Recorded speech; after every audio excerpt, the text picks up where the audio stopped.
Hello, I'm Marcus V. Calvert, and welcome to Tales Unlimited, the disturbing thought of the day.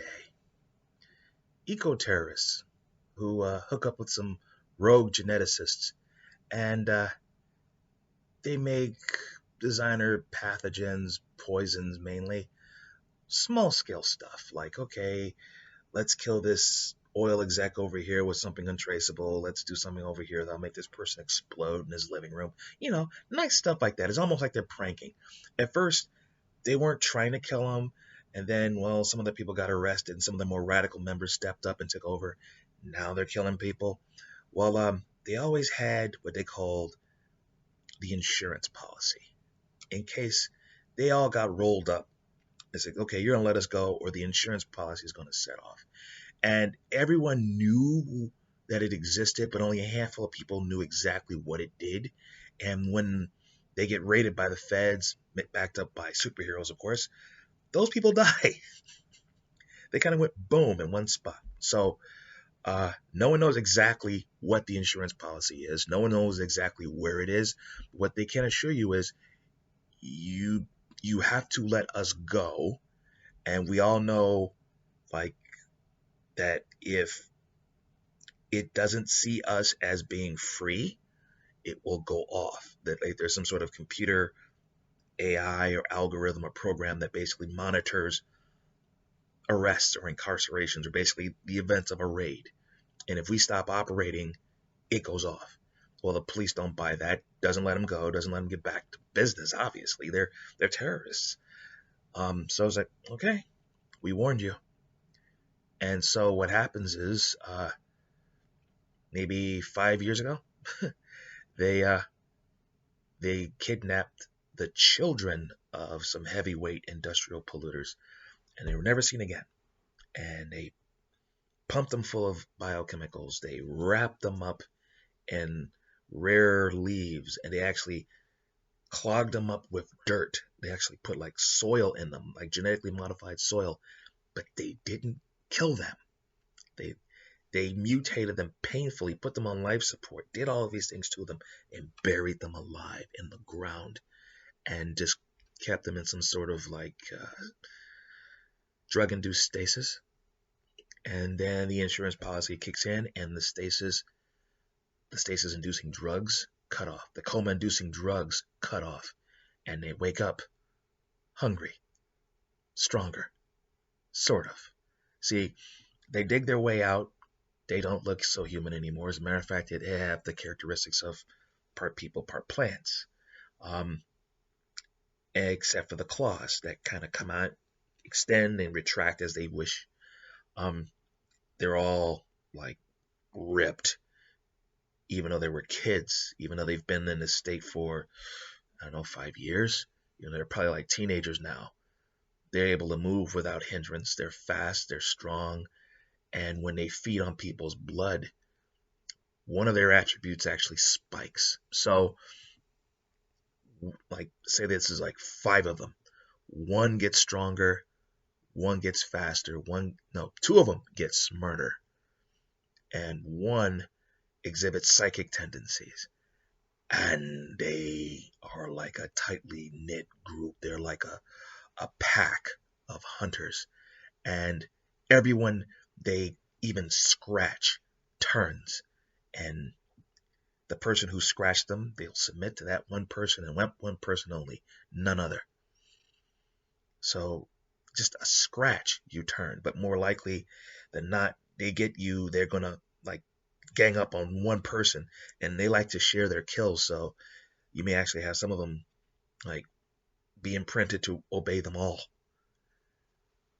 And they're not gonna stop unless someone stops them, because, well, the blood's their food supply, but it's also the source of their one hyped super ability. Especially the two geniuses who are like, okay, we're playing catch up here, but apparently someone created us.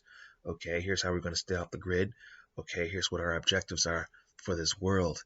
And they were not programmed with morality or to be benign.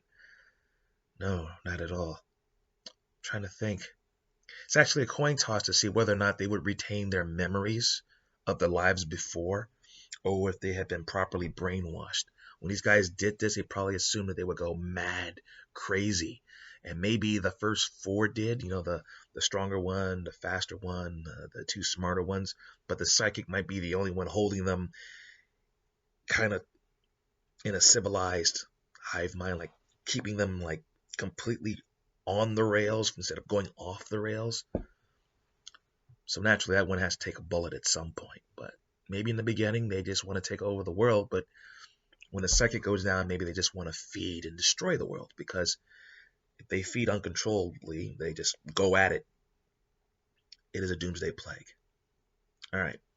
Well, I'm Marcus V. Calvert. This is Tales Unlimited, and that's my disturbing thought of the day.